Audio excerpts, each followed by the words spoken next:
우리 좌우 옆 사람과 이렇게 한번 인사했으면 좋겠습니다. 행복하십니까? 인사인가요? 행복하십니까? 행복하세요? 정말 행복하십니까? 저는 이 예배 나오는 게 진짜 행복했으면 좋겠어요. 저는 사실 제가 좋고 행복하지 못하면 잘 그 일에 집중하지 못하고 열심히 하지 못하는 성격이라서 정말 우리 성도님들이 이 예배 드리는 게 행복했으면 좋겠습니다.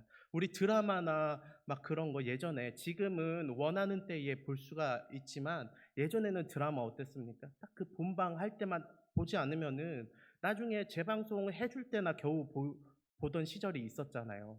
정말 그때는 본방 사수하려고 얼마나 이렇게 시간과 마음을 써서 했습니까? 이 예배 드리는 것이 우리들에게 그 정도의 기쁨과 기다림이 있는 그러한 시간들이 되었으면 좋겠습니다. 오늘은 이 창세기 35장을 가지고요, 제가 말씀을 전하려고 합니다. 읽기는 10절부터 13절까지 읽었지만 35장 전체를 좀 아우르는 말씀이 될 것 같습니다. 창세기 35장은요, 이 야곱의 이야기의 갈무리와 같습니다. 제가 계속해서 이 창세기 말씀을 가지고 아브라함부터 쭉쭉쭉쭉 해서 지금 야곱까지 왔는데요, 어떻게 보면 이 야곱 이야기의 갈무리, 좀 정리하는 듯한 느낌의 그러한 말씀입니다. 야곱으로 살아온 인생에 있어서 이제 방점을 찍고 있는 것이죠. 오늘 본문 10절에서는요, 이렇게 말씀하고 있습니다. 하나님이 그에게 이르시되 내 이름이 야곱이지만은 내 이름을 다시는 야곱이라 부르지 않겠고 이스라엘이 내 이름이 되리라 하시고 그가 그의 이름을 이스라엘이라 부르시고. 아멘. 마치 이런 것 같습니다. 저는 이것을 읽으면서 이런 느낌이 들었어요. 드라마 이제 마지막 화를 보면은 이제 이런 문구가 나오지 않습니까?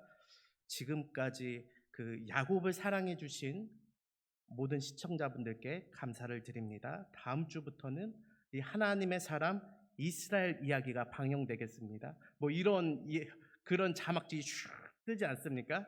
그런 것처럼 이 성경이요, 그렇게 이야기하고 있는 것 같죠. 창세기서는요, 참 재미있는 이 성경 집필 방식이 있는데 그것은요, 앞선 이야기들을 요약해 주는 장이 있다는 겁니다. 창세기 11장이 그렇고 창세기 25장이 그렇고 우리가 보고 있는 이 35장도 그렇습니다. 앞선 이야기들을 좀 갈무리해 주고 정리해 주는 그러한 장이라는 거예요. 그래서 지금껏 야곱으로 살아온 그 인생을 이 창세기의 저자가 기록을 하면서, 뭐 야곱과 살면서 기록한 게 아니잖아요. 이 모세가 모세 오경이라고 해서 창세기부터 쭉쭉쭉쭉 썼다고 우리가 알고 있지 않습니까? 그것처럼 이것을 듣게 되는 청자를 기억하면서 이 창세기의 저자는 정리하면서 독자들에게 요거만큼은 탁콕 찍고 넘어가야겠다 하는 것들을 이렇게 정리하는 것 같아요. 그래서 하나님이 정말 이 야곱의 이야기를 하시면서 정말 그 백성들에게 말씀하시고 가르치시며 인도하시는 그 복의 근원들에게 그렇게 하시는 그 핵심 내용 자체, 그것만큼은 확실히 한 번 더 콕 찍고 넘어가야겠다 하는 게 지금 오늘의 35장이다라는 것이죠. 우리가 그간에 이제 살아온 인생의 실수나 실패가 정말 우리가 알다시피 성공의 어머니가 되기 위해서는 무엇을 합니까? 지난 살아온 그 실패 같은 것들을 잘 갈무리하는 것, 잘 정리하는 것이 너무나 중요합니다. 공부하는 학생들로 치면은 이 오답 노트를 잘 작성하는 게 너무나 중요하다는 것이죠. 실수와 실패를 정리한다는 것, 이것은 두고두고 내가 보면서 그냥 아이고 뭐 부끄러움 당하려고 내가 보는 게 아니잖아요. 그것이 아니라 정말 힘차게 다음 시작을, 성공의 시작을 내딛기 위해서 우리가 이러한 것들을 하는 것입니다. 그래서 앞으로의 내 삶이 정말 이젠 야곱이 아니라 이스라엘로서 구별되기 위해서 이러한 작업들을 하는 것이죠. 이러한 것을 성경은 회개라고 이야기합니다. 회개한다는 것이죠. 그런 것입니다. 창세기를 집필한 모세는요, 이스라엘 백성들을 이끌면서 그들이 하나님 앞에 구별되기를 그 누구보다 바라고 원했습니다. 또한 오늘날을 살아가는 영적인 이스라엘 누굽니까? 바로 우리도 거룩하고 힘있게 그리스도인으로서 살아가기를 하나님께서 너무나 원하고 계십니다. 그래서 하나님은 하나님의 말씀을 이렇게 남기신 걸 겁니다. 오늘 말씀을 통하여서 구별된 그리스도인으로서 우리가 다시 한번 결단하고 하나님 앞에 나아가는 우리 모든 성도님들 되시길 진심으로 바랍니다. 그럼 무엇이 쓰여 있냐? 한번 살펴보도록 하겠습니다. 첫째로 하나님께서는 야곱이 예배자가 되길 원하십니다. 첫째가 뭐라고요? 하나님께서 야곱이 예배자가 되기를 원하신다. 그가 속이는 자였잖아요. 야곱의 이름 자체가 속이는 자입니다. 연약한 자였잖아요. 축복을 가로챈 자였잖아요. 근데 그런 자건 아니건 간에 다른 사람들은 손가락질하고 다른 사람들은 그를 잡으려고 안 달랐을지 모르더라도 지금 하나님께서는 그를 예배자로 보시고 예배자로 부르십니다. 너가 속였으니까 너는 사기꾼이야 라고 세상 사람들처럼 보는 게 아니라 너는 속였지만 내가 너를 예배자로 본다. 내가 너와 함께 한다는 것을 하나님께서 이야기하고 있는 것이죠. 35장 1절은 이렇게 기록하고 있습니다. 하나님이 야곱에게 이르시되 일어나 베델로 올라가서 거기 거주하며 내가 내 형 에서의 낯을 피하여 도망하던 때에 내가 나타났던 하나님께 거기서 제단을 쌓으라 하신지라. 아멘. 요약하자면 이겁니다. 베델로 올라가 제단을 쌓으라 라고 이야기하고 계신 것이죠. 이 말은요, 예배자로 서라 라고 이야기하시는 겁니다. 이 베델이 어디입니까? 이 베델 기억하시나요? 제가 야곱 이야기할 때에 야곱 스토리 중에서 꽤나 앞부분에 나오는 스토리입니다. 형 에서를 피해서 삼촌 라반의 집으로 가던 중에 광야에서 방황할 때 하나님의 그 사닥다리 가운데에서 하나님이 만나주신 그 곳이 바로 이 베델 아닙니까? 중요한 것은요, 그가 이스라엘일 때 만나주신 것이 아니라 야곱일 때 하나님께서 만나주셨다라는 것입니다.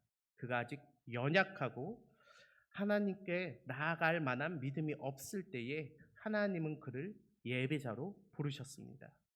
그때처럼 지금 이 35장이 쓰여지고 있는 이 현실 가운데 또다시 야곱은 도망자의 신세 가운데 있습니다. 야곱의 딸 중에 디나가 있는데 디나가 세겜 땅에서 강간을 당하는 사건이 일어납니다. 근데 그 아들들이 그것을 선하게 풀어내질 못하고 그 가나안 땅 그 세겜을 쳐버립니다. 그 남자들을 다 죽여버립니다. 그래서 그 주변의 거주민들이 그 가나안 땅 거주민들이 뿔이 난 상태로 지금 쫓아와 죽이려고 하고 있습니다. 하나님께서는 또다시 쫓기는 이 야곱을요 또다시 예배자로 부르고 있습니다. 이를 볼 때에 우리가 알 수 있는 사실은요, 예배자로 나아간다는 것은 우리가 무엇인가 하나님께 드릴 만하고 우리가 여유가 있고 하나님께서 영광받기 위해서 우리를 예배자로 부르시는 것이 아니구나라는 사실입니다. 하나님께서 우리를 예배자로 부르신다라는 말은 우리에게서 뭘 요구하시는 것이 아니라 내가 너희의 피난처가 되어주겠다라는 겁니다. 하나님께서는 피난처가 되어주셔서 우리를 피신시키기 위해 우리를 부르십니다. 피난처 되신 그분을 의지하는 것이 우리의 믿음이요 우리의 예배의 근간이 되어야 할 것입니다. 예배가 우리의 열심과 노력, 정말 바르고 옳은 삶, 준비된 자만이 누려야 할 그러한 종교적 행위로 물론 여길 수도 있습니다. 어느 정도 틀린 말은 아닙니다. 그러나 야곱은 자신의 인생을 그 이름처럼 누군가를 속이는 삶으로 계속해서 살아왔고 늘 복의 근원이 아니라 어디를 가든 문제를 일으키고 쫓기는 인생을 살아왔습니다. 그럼에도 불구하고 분명한 것은 하나님께서 그런 야곱을 끊임없이 예배자로 보시고 부르시고 너무나 중요한 것은 야곱을 늘 하나님의 초대 가운데 이 야곱 자체도 응했다라는 사실이죠. 야곱은 하나님 외에 다른 신을 둔 적이 없습니다. 늘 야곱의 피난처는 그래도 하나님이셨습니다. 하지만 한 가지 오늘 부르실 때에는요, 뭔가 조금 더 어려움이 있습니다. 문제가 있는데요. 그것은 무엇이냐면 이제 야곱이 혼자가 아니라는 사실이에요. 야곱에게는 가족이 생겼습니다. 그것도 이방 땅에서 살아가던 아내들이 생긴 것이죠. 그들은 이 바단 아람에서 살던 아람 사람들이었습니다. 하나님에 대해서 잘 모르는 사람들이었어요. 그래서 성경에서는 이 대표적으로 라헬 이야기가 나오는데 라헬 역시도 하나님을 열심히 섬기던 사람이 아닙니다. 그 야곱이 아내로 맞이하긴 했지만 이 라헬이 어떤 사람입니까? 아버지를 피해서 도망할 때에 아버지의 드라빔 그 우상을 가지고 목숨 걸고 나올 정도로 그것을 가지고 나오기를 원했던 사람 아닙니까? 그만큼 하나님보다도 다른 것들을 의지했던 사람들입니다. 그렇기에 처음 형을 피해서 이 베델에서 하나님을 만났을 때에 지금의 야곱의 신앙 상황이요 꽤나 다릅니다.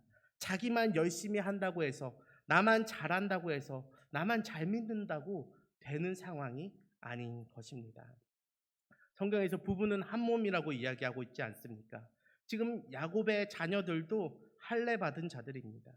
그렇기에 하나님이 제단을 쌓으라고 했을 때 야곱은 이 제단을 쌓으라 예배드리러 와라 라고 했을 때 이 야곱은 분명한 그 근본을 알고 있었습니다.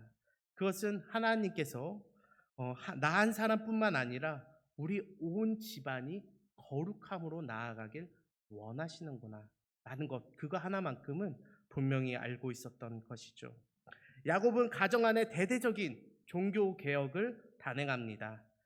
본문 2절을 보면요, 야곱이 이에 자기 집안 사람들과 자기와 함께한 모든 자들에게 이르되 너희 중에 있는 이방 신상들을 버리고 자신을 정결하게 하고 너희들의 의복을 바꾸어 입으라고 명령합니다. 하나님을 믿는다는 것은 그 어떤 다른 것과 겸하여 섬기지 않는다는 말과 동일합니다. 새 옷을 입는다는 것은요, 새 사람을 입는다는 것입니다. 이전의 것에 미련두지 않고 이제 이전의 습관들을 버리고 이제는 새로운 것을 가지고 하나님 앞에 나아가기를 원한다는 겁니다. 에베소서에는 이렇게 적혀 있습니다. 하나님을 따라 의와 진리의 거룩함으로 지으심을 받은 새 사람을 입으라. 아멘. 거룩함으로 나아가는 것이 새 사람을 입는 것이죠. 야곱은 어쩌면 자신의 형 에서와 화해하면서 그래, 이제 진짜 나만 야곱으로 살지 않고 이제 나만 이제 이스라엘로 잘 살면 되겠다 이렇게 생각했을 터인데, 그러나 이 바로 전에 이 디나 사건을 통해서 자신의 딸의 강간과 그리고 그것을 관한 엄청난 대참사를 보면서 나만 하나님을 잘 섬긴다고 해서 이 가정의 평안이 임하는 것은 아니구나 라는 것을 이 야곱은 깨닫게 됩니다. 이스라엘이라는 말이 하나님께서 단순히 나 한 사람 변화라고 주는 말이 아니구나. 나 한 사람 변화라고 주는 말이 아니라 민족이 될 이름으로 주신 거구나. 우리 민족이 이 복의 근원이 될 우리 모두가 다 이스라엘로서 살아가길 원하시는구나 라는 것을 이 야곱이 깨닫고 이제 가정 안에서 종교 개혁을 일으키고 있다라는 것이죠. 종교 개혁이라고 해서 뭔가 거창한 것이 아닙니다. 저기 유럽이나 스코틀랜드에서 먼저 시작됐다고 해서 이게 굉장히 어렵게 느껴지고 그렇지만 사실은 별거 아닙니다. 진짜를 남기고 가짜를 털어버리는 것, 이게 종교 개혁입니다. 야곱은 그것을 단행했습니다. 자신뿐만 아니라 자신의 가족들에게도 진짜를 남기고 가짜를 털어내는 것, 그러한 일들을 시행했다는 것이죠. 옛 옷을 벗어버리고 예수 그리스도로 새 옷을 입는 것, 이제는 다시 한번 결단하여서 정말 그분 앞에서만 거룩하게 살기를 결단하는 것, 그것이 개혁인 것이죠. 우리 안에서도 분명한 이러한 것들이 있어야 될 것입니다. 둘째로, 하나님은 하나님께 피하는 자를 도우신다라는 사실입니다. 뭐라고요? 하나님은 하나님께 피하는 자를 도우십니다. 하나님께서는 정말 하나님께 피하는 자들을 도우십니다. 야곱은 주변 가나안 족속들 너무나 두려웠습니다. 창세기 34장 30절에 보면요. 야곱이 시므온과 레이에게 이르되 너희가 내게 화를 끼쳐서 나로 하여금 이 땅의 주민 곧 가나안 족속과 브리스 족속과 부리스 족속에게 악취를 내게 하였도록 내가 그들에게 우리가 악취가 되었다. 나는 수가 적은즉 그들이 모여 나를 치고 나를 죽이리니 그러면 나와 내 집이 멸망하리라. 너희 때문에 우리 집 망했다라고 이야기하고 있는 것이죠. 시몬과 레이가 그렇게 한 이유가 무엇입니까? 디나가 자신의 누이였기 때문입니다. 같이 레아의 뱃속에서 나온 누이였기 때문입니다. 그들이 더더욱 그 이방 민족을 치려고 했던 그 이유가 무엇입니까? 전쟁을 불사한 이유가 무엇입니까? 자신의 누이가 그러한 욕보임을 당했는데 바로 이 야곱이 잠잠했기 때문입니다. 그러한 것들로 인하여서 이들은 더욱더 그 마음의 붕괴함이 커졌고 그들이 쳐서 결국에는 이 문제가 시작된 것이죠. 그로 인해서 이스라엘 족속은 블랙리스트에 올라가고 멸절을 얼마 남지 않은 정말 그 가나안 다른 족속들이 어떻게 하여건 이 이스라엘 민족만큼은 죽이려고 하는 이러한 상황 가운데 놓이게 된 것입니다. 이 야곱의 입장에서는 또 도망자가 되어진 것입니다. 야곱이 하나님을 피난처로 여기지 않았더라면 정말 하나님을 의지하지 않았더라면 야곱은요 사실 하나님께서 오라는 그 말에 베델로 오라는 그 말에 이렇게 행했을 것입니다. 우리가 에돔 땅으로 가자. 얼마 전에 내가 내 형 에서와 화해하지 않았냐. 내 형 에서는 장정만 400명 나를 지켜줄 힘이 분명히 있다. 우리 얼마 전에 눈물로 화해했으니까 우리 가족 모두 에돔 땅으로 가자 라고 하는 게 굉장히 인간적인 마음이었을 것입니다. 그러나 야곱은 이렇게 이야기합니다. 우리가 일어나 베델로 올라가자. 올라가자라는 말은 이 원어적으로 예배하러 가자라는 그런 뜻입니다. 우리가 잘 아는 찬양도 있지 않습니까? 오라 우리가 여호와의 산에 올라 하나님의 전에 이르자 라고 고백하지 않습니까? 여호와의 산에 오르자라는 그 말은 예배하러 가자라는 그 말입니다. 지금 온 가족에게 우리 어디로 도망가야 됩니까? 어떻게 해야 됩니까? 하는 그 상황 가운데 우리가 베델로 올라가자. 하나님께서 우리를 부르셨다. 하나님이 우리의 피난처 되실 것이다. 라고 이야기하고 계신 것이죠. 내 환난 날에 내게 응답하시며 내가 가는 길에서 늘 나와 함께 하시는 분이시기 때문에 내가 살아보니까 이보다 더 좋은 피난처가 없기 때문에 우리가 하나님께 피하자. 하나님께 예배하러 가자. 그분이 우리를 부르신다. 라고 이 가족들을 독려하고 있는 것이죠. 그 강대했던 형 에서에게서도 또 따라오던 삼촌 라반에게서도 늘 야곱을 구원해 주셨던 분은 바로 하나님이십니다. 그렇기에 야곱은 형에게 피하는 것보다 하나님께 피하는 것이 더 안전한 것이다. 누구보다 머리 회전이 빠른 그가 경험을 통해서 분명히 알고 있는 사실이었습니다. 사랑하는 성도 여러분, 저는요 어떻게 보면요 이 세상적으로 가치 기준 판단하는 것이요 너무나 맞는 일이라고 생각합니다. 예를 들어서 이런 거죠. 때로는 우리가 예배드릴 때에 그러한 말도 합니다. 세상적 가치와 하나님 나라의 가치를 비교하면서 뭐 이것을 위해서 이것을 포기하라 이야기하는데 사실 사람은요 그렇게 되지 않아요. 사람은 내가 옳다고 여기는 것, 내 가치 기준이 높다고 여기는 것을 더 의지하게 되어 있습니다. 그게 당연한 이해와 생각이죠. 100원보다 500원이 많은 건 사실입니다. 그러면은 100원과 500원 중에 하나를 주수라면 500원을 줍는 게 사람의 생각이라고요.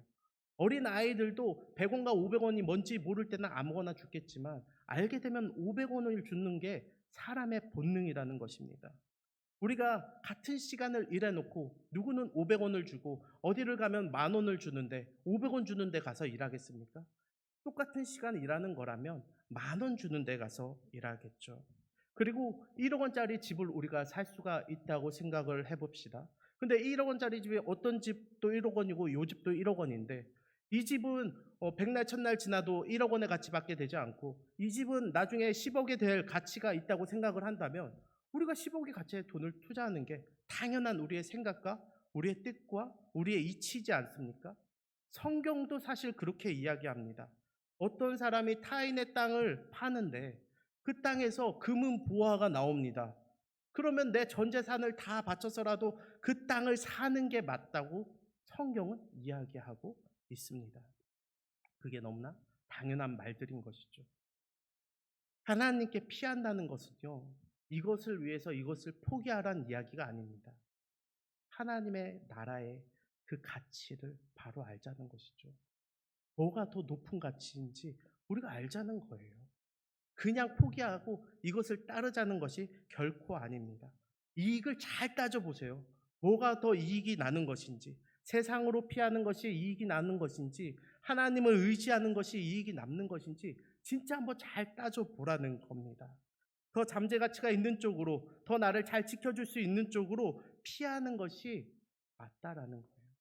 그 누구보다도 본능적이고 그 누구보다 머리를 굴리기 좋아하는 이 야곱도 본능적으로 하나님 앞에 피했습니다. 그것이 나를 더욱더 지켜줄 것이라는 그 가치 판단이 있기 때문에 그렇습니다. 제가 청년부를 맡고 있는데 우리 청년들한테도 제가 이렇게 이야기합니다. 이것을 위해서 지금 하고 있는 거 이것도 좀 포기하고 그래도 교회 나와서 이렇게 해야지 라고 설교하지 않습니다. 때로는 교회를 잘 못 나올지라도 가치 판단을 명확히 하라는 거예요. 그 가치가 정말 하나님 나라의 가치가 바로 잡혀 있으면은 제가 얘기 안 해도 잘 나오겠죠.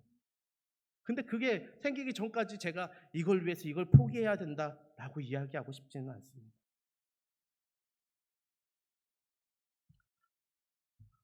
그러나 세상은요, 늘 우리의 이러한 가치 판단들을 무너뜨립니다. 우리 청년들에게도 동일해요. 세상을 너무나 힘들게 살아가다 보니까 마치 세상적인 가치가 너무나 부풀려 있어요.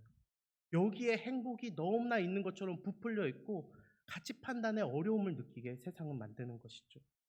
그리고 하나님 나라의 가치를 너무나 과소평가시켜 버립니다. 이것이 분명 우리를 하나님께로 이끌고 영원한 생명으로 이끌고 이것을 통하여서 우리가 더 큰 하나님 나라를 볼 수 있고 이 세상 가운데서 더 큰 것들을 볼 수 있는데 그것을 도대체가 세상은 더욱더 가려지는 것이죠. 너가 교회 다녀서 너가 잘 모른다는 식으로 이야기하고 교회 다니는 것이 뭔가 세상에서 꽉 막힌 것처럼 이야기하고 그렇게 세상의 가치 판단을 막아버린다라는 것이죠. 저는요, 우리 청년들에게 이야기할 때 이렇게도 이야기합니다. 도리어 하나님 나라를 사모하는 것이 이 땅을 살아가는 데 있어서 더 큰 투자가 되고 더 큰 이익이 된다. 정말 우리가 세상에서 뭐 해야 될 것 너무나 많잖아요. 젊은 시절에 공부도 해야 되지, 뭐 일도 해야 되지, 뭐 학업도 마쳐야 되지, 뭐 다 열심히 하라는 거예요. 열심히 하지 말라는 게 아닙니다. 다 열심히 할 수 있어요.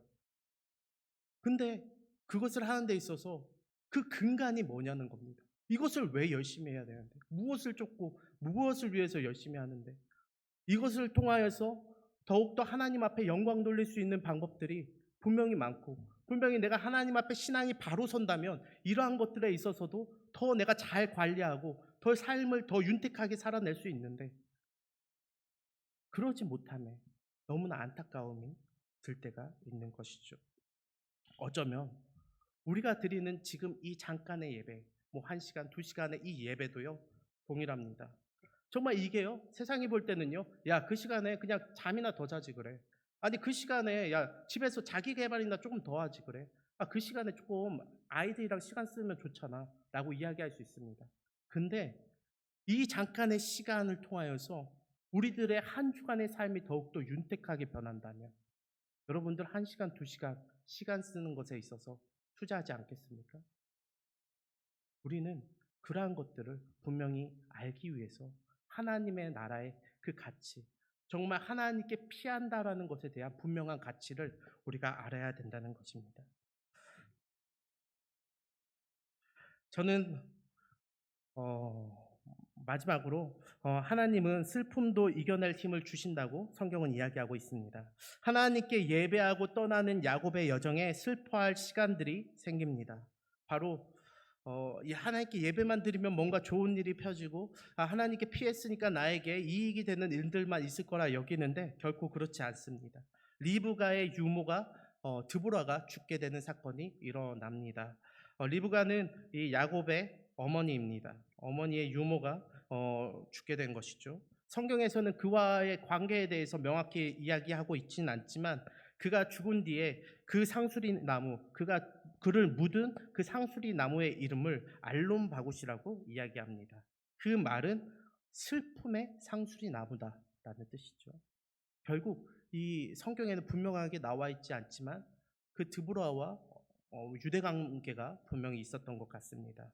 또 누구를 잃게 되냐면 자신이 살면서 가장 사랑했던 아내, 그 여인을 위해서 14년의 세월을 남의 집에서 종놀이 할 정도로 사랑했던 아내 이 라헬이 아이를 낳다가 죽게 됩니다. 그들이 베델에서 길을 떠나 에브라스에 이르기까지 얼마간 거리를 둔 곳에서 이제 라헬이 이제 요셉 말고 그 이후에 둘째를 이제 낳고 있습니다. 해산하고 있는데 그 해산하는 가운데 심히 고생하고 정말 어려움 가운데 낳고 있습니다. 그리고 결국에는 그 아이를 낳다가 죽게 되는 것이죠. 야곱이 가장 사랑하는 사람이 죽게 되었습니다. 그 슬픔은 말로 표현할 수 없을 정도의 너무나 큰 슬픔이었을 것입니다. 또 한 가지 더 슬픈 소식이 있는데요. 그것은 바로 자신의 장남인 르우벤이 아버지의 첩 비라와 동침했다는 소식을 듣게 된 것입니다. 르우벤이 왜 그런 일을 했는지 성경은 기록하고 있지 않지만 그가 단순히 육체의 정욕 때문에 그랬는지 아니면 상징적인 표현으로 내가 아버지만큼의 그러한 권위가 있음을 표현하기 위해서 그런 일을 했는지 모르겠지만 그가 그러한 일을 행합니다. 여기에서 또 다시 야곱은 침묵하게 됩니다. 왜냐하면 자식들이 있잖아요. 이 비라에게서도 낳은 자식들이 있는데 그 아들들 간의 그 신경전과 그 가정 안에서의 전쟁이 오갈 수 있기 때문에 그런 것입니다. 이후에 다윗의 아들 압살롬도 이제 다윗을 반역하여서 다윗을 몰아내고 잠깐 동안 왕이 된 적이 있습니다. 그때 행했던 것이 그 후궁들을 취하는 행동이었습니다. 그러한 행동들을 통하여서 자신의 권위를 과시하고 싶었던 것 같습니다. 하지만 여기서 또 끝이 아닌 거죠. 계속해서 이렇게 슬픔의 슬픔이 문제를 낳고 이러한 것들이 계속되어지고 그 가족 안에서도 예배는 드리는데 그 긴장감은 계속되고 문제는 계속되고 슬픔은 계속되어지고 있습니다. 예배하면 모든 것이 해결되어야 될 것 같지만 지금 당장엔 슬픔과 걱정밖에 보이지 않습니다. 예배하면 이런 것들이 없을 것 같지만 슬픔도 걱정도 여전히 이 삶 가운데 존재하고 있는 것이죠. 근데 중요한 것은요, 이 슬픔을 대하는 야곱의 마음입니다. 야곱이 가장 사랑하는 여인 라헬이 둘째를 낳다가 숨이 넘어갈 때에 이 성경에 보면 어떻게 보면 하나님께서 하라하신 일을 하는 것이었습니다. 하나님께서 11절에 보면 생육하고 번성하라 라고 분명하게 이야기합니다. 그 일을 하는 거잖아요. 근데 왜 죽게 만드냐라는 거죠. 라헬은 숨이 넘어가면서 이야기합니다. 아들의 이름을 베노니라고 지어주세요. 베노니. 베노니는 해석하자면 내 슬픔의 아들이라는 뜻입니다. 성경은 라헬의 그 마음에 대해서 잘 기록하고 있진 않지만 그의 행동과 말을 통해서 알 수 있듯이 늘 언니에 대한 질투와 인정받지 못하는 남편에 대한 답답함과 그 슬픔이 있었던 것 같습니다. 언니는 아이를 순풍순풍 잘도 낳고 아이들도 쑥쑥 커가는데 자신은 그러지 못하고 있고 그리고 또 자신의 사랑인 이 남편을 빼앗길 것만 같고 또 남편 야곱은 20년을 아버지 밑에서 일했는데 지금 쫓겨다니고 있고 남편 고향 땅에 쫓겨왔는데 형 에서에게 죽을 뻔하고 겨우겨우 형 에서랑 극적인 화해를 하고 돌아온 남편이 장애인이 돼서 쩔뚝쩔뚝거리는 그 모습을 보면서 어느 것 하나 그 삶 가운데 기쁨이 없어서 이 라헬은 자신의 삶이 슬픔이었다라고 이 아들을 낳으면서 고백하고 있는 것이죠. 그래서 둘째의 이름을 자신의 슬픔을 담아서 베노니라고 지어달라고 이야기합니다. 근데 야곱은요, 이 아이의 이름을 베논이라고 짓지 않습니다. 18절을 보면요, 이렇게 이야기하는데요. 그가 죽게 되어 그의 혼이 떠나려 할 때에 아들의 이름을 베논이라 불렀으나 그의 아버지는 그를 베냐민이라고 불렀더라. 아멘. 베냐민은 무슨 뜻입니까? 베냐민 무슨 뜻인가요? 오른손의 아들, 오른손의 아들 이런 뜻입니다. 오른손은 무엇을 의미합니까? 장자의 축복을 의미합니다. 축복을 의미하는 것이죠. 아내에게 간접적으로 이렇게 하는 거예요. 아니야, 우리의 인생은 슬픈 인생이 아니라 축복받은 인생이야. 예배드리는 우리가 축복받은 인생이야. 라고 이 야곱은 분명하게 이야기하고 있는 것입니다. 성경도 그 아이의 이름을 베논이라 명칭하지 않고 베냐민이라고 해서 12번째 지파의 이름을 베냐민이라고 합니다. 훗날 이스라엘의 최초의 왕, 그 왕이 탄생할 때도 어디서 나타납니까? 이 축복받은 이 베냐민 지파에서 최초의 이스라엘 왕이 서는 모습을 우리는 성경 속에서 볼 수 있습니다. 사랑하는 우리 계시교회 성도 여러분, 우리가 예배 가운데서 분명히 알아야 할 것은 하나님께서 우리를 부르신 이유는 하나님께서 우리를 통해서 뭔가를 받으시려고 부르신 것이 아니라 우리를 쉬게 하시려고, 우리를 피하게 하시려고 우리를 이 예배 자리 가운데 불러주신 것입니다. 우리는 슬픔과 걱정과 근심으로 하나님 앞에 눈물로써 나아가지만 하나님께서는 분명히 이야기하십니다. 아니야, 너희의 인생은 축복받은 인생이야. 축복받은 인생 가운데 그것을 누리면서 살아. 너희가 슬픔으로 살아가는 것이 아니라 예배자로서 살아가는 것이 얼마나 큰 축복이고 기쁨이고 세상적인 가치와 비교할 수 없는 최고의 가치라는 것을 성경은 분명히 이야기하고 있는 것이죠. 우리 성도님들이 그러한 마음으로 같이 나아갔으면 좋겠습니다. 같이 기도하면서 우리가 나아갈 때에 정말 주님만이 우리의 피난처 되시며 우리의 전부라는 사실을 고백하며 나아갈